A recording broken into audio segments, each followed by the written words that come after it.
American Autoflower Cup 2025 third annual. I'm here with one of the judges who also put together one of the comedy sets that was going on here and is doing an after hours at the Comedy Store. Maxwell Pharms, Max of Maxwell Pharms in the building. How was it judging? Let me know about your experience judging the American Autoflower Cup. Honestly, man, I had one hell of a time. Me and my assistant, Chase, we kicked ass and take names. They put us up in Airbnb. We had 58 entries, 11 for hash. My lungs need a break, but it was a good time.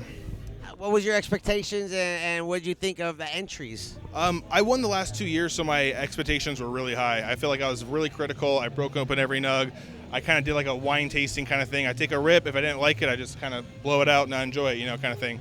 A lot of people need to work on their curing. It's a curing process. It's a fine-tuning thing. You can't just have a dank nug and just throw it in a jar. You got to really take care of these things. So it was a mixed bag, quite honestly. So some rushed it. I saw some smokable entries.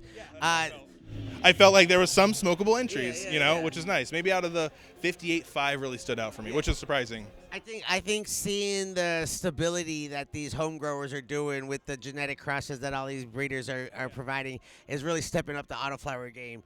And I think the hash category was really interesting this year. That was the interesting one. I feel like as someone who's been growing, I want to collect my own whole plant fresh frozen so I can do this whole thing where I want to make my own autoflower, hash, and some of them are really bomb, and the one, I think it was 81, that one, for the hash category, if I remember, that one was fire. I remember one of them being in the hash category. I smoke so much hash, so I might be. I don't remember. There was a bunch of numbers I said. It might have been. I know like an orange sherbet one or something. Yeah, absolutely. That sounds about right to me. Yeah. So do you think like Autoflower is gonna hit the mainstream at all? I know there's a little negative stigma behind it, but out here seeing what the results are with the hash, with the rec market, with mainstream, do you think Autoflower is gonna start infiltrating? I think as more people are trying to penny pinch and save money and get into maybe growing, autoflowers is their first step. So that's a big thing with it, and I think once you kind of have that like hobby invested, you're learning about all these different genetics, all these different breeders, all these people involved, and it becomes way more of a thing that you're invested in. You want to grow and be perfect, He was critical. He made it happen. Did you enjoy the results? Is that what you voted for? Yeah, no, I had a great time. That's who I voted for, and it was one of those things when it came down to it, I was like really happy to be involved, and the people that won the cups earned the cups. Hell yeah, Max of Maxwell Farms out here, not entering this year, but judging, seeing what the competition is. Are you going to enter next year? What are we doing? Or are you just going to judge again?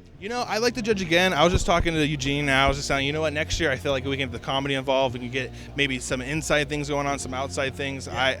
I don't know. I think I like being a judge. I think there's more people that want to be contenders, and I'm open for that, You're like, I don't need any more trophies. I got the best. We're good. I'm happy with 2. 2's good enough for me. Hell yeah. Maxwell Farms, appreciate you. Hell yeah.